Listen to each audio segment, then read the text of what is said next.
Ya, saat ini kita sedang saksikan proses menuju sidang etik Verdi Sambo di Baharkam Mabespori. Dan dapat kami informasikan sidang kode etik kali ini dipimpin oleh Komjen Ahmad Doviri dan diikuti oleh sejumlah anggota, salah satunya oleh Komjen Agung, juga diikuti oleh beberapa anggota lain seperti dari sejumlah analis dan juga menghadirkan saksi lainnya, yaitu baik itu dari pihak yang terlibat dalam obstruction of justice maupun dari pihak Mabes Polri sendiri.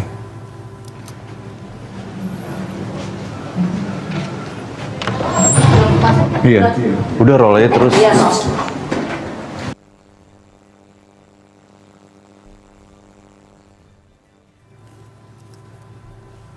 Ya, sidang kode etik ini sendiri memang diagendakan akan dilakukan pada hari ini untuk menghadirkan satu orang saja, yaitu Irjen Verdi Sambo, untuk mendalami kasus yang terjadi akibat adanya kematian daripada Brigadir Yosua.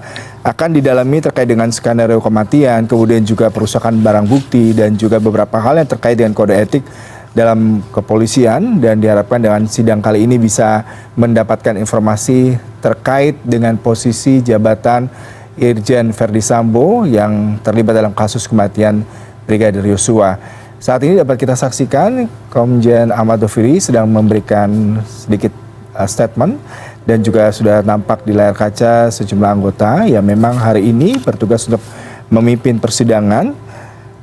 Dan diharapkan dengan persidangan kali ini masyarakat maupun publik dan juga awak media bisa mendapatkan informasi, meskipun nantinya persidangan akan dilakukan secara tertutup, mengingat memang ada beberapa hal yang harus disesuaikan dengan kebijaksanaan maupun keputusan dari Komite Etik dari Mabes Polri sendiri.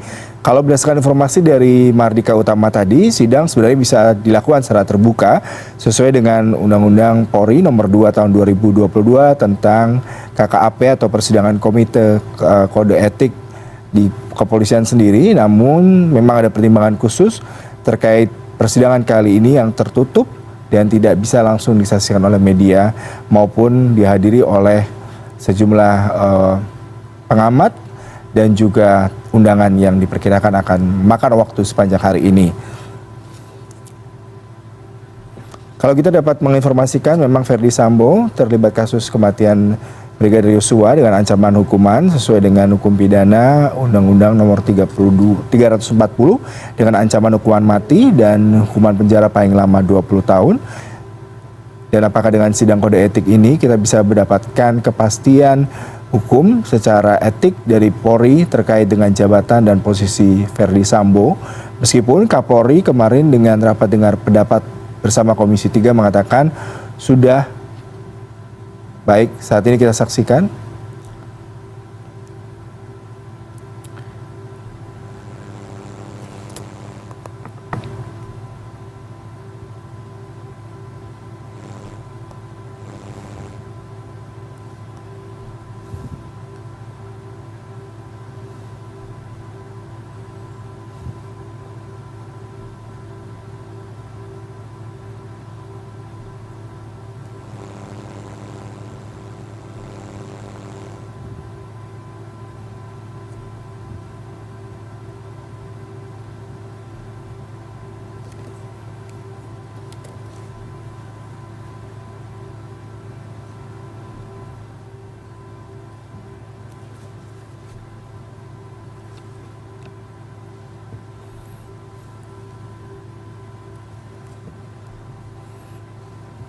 Ya, pada hari ini mantan Kadif Propam Polri Irjen Verdi Sambo akan menjalani sidang kode etik, dan diharapkan dengan sidang kode etik ini kita bisa mendapatkan kepastian secara hukum terkait dengan posisi dan jabatan dari Irjen Verdi Sambo di Mabes Polri, dan di Bayangkara apakah tetap menjabat ataukah akan diberhentikan dengan tidak hormat terkait dengan keterlibatan kasus kematian Barada Yosua pada tanggal 8 Juli 2022 lalu.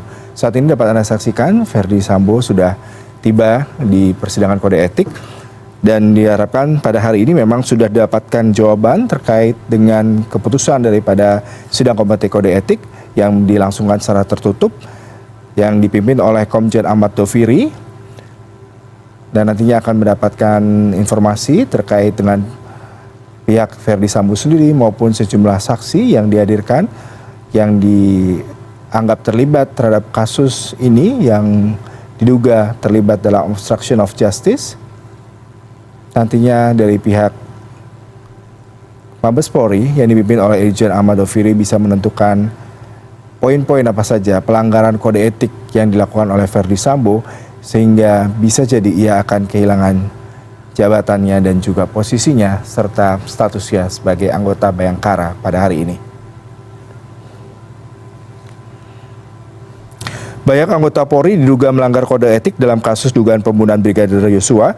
Bahkan sejumlah anggota Polri dan mantan Kadif Propam Polri Irjen Verdi Sambo sudah menjadi tersangka dalam kasus dugaan pembunuhan Brigadir Yosua. Terkait dugaan pelanggaran kode etik, mantan Kadif Propam Polri Irjen Verdi Sambo akan dijadwalkan hari ini dan kemungkinan persidangan akan dilangsungkan secara tertutup dan diharapkan hasil persidangan bisa segera dirilis pada hari ini.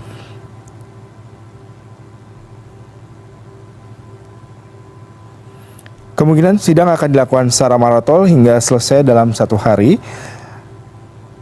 Kalau kita bicara sedikit dan mereview bahwasanya polisi dalam menjalankan tugas harus mematuhi kode etik Polri, pelanggaran terhadap kode etik Polri bisa dikenakan hukuman.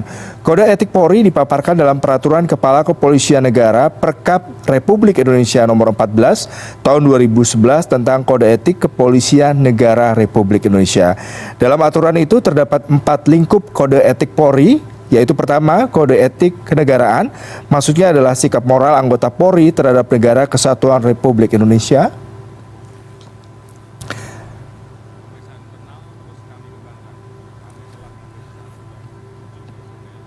Ya, dapat kami tambahkan kembali lagi dalam aturan Kepolisian Republik Indonesia Nomor 14 Tahun 2011. Bahwasanya sidang kode etik Kepolisian Republik Indonesia terdapat 4 lingkup kode etik, yaitu pertama kode etik terkait dengan etika kenegaraan, kemudian yang kedua adalah etika kemasyarakatan, kemudian yang ketiga adalah etika kelembagaan, dan yang keempat adalah etika kepribadian, yaitu sikap perilaku seorang anggota Polri dalam kehidupan bernegara, beragama, kepatuhan ketaatan, dan juga bermasyarakat, berbangsa, dan bernegara.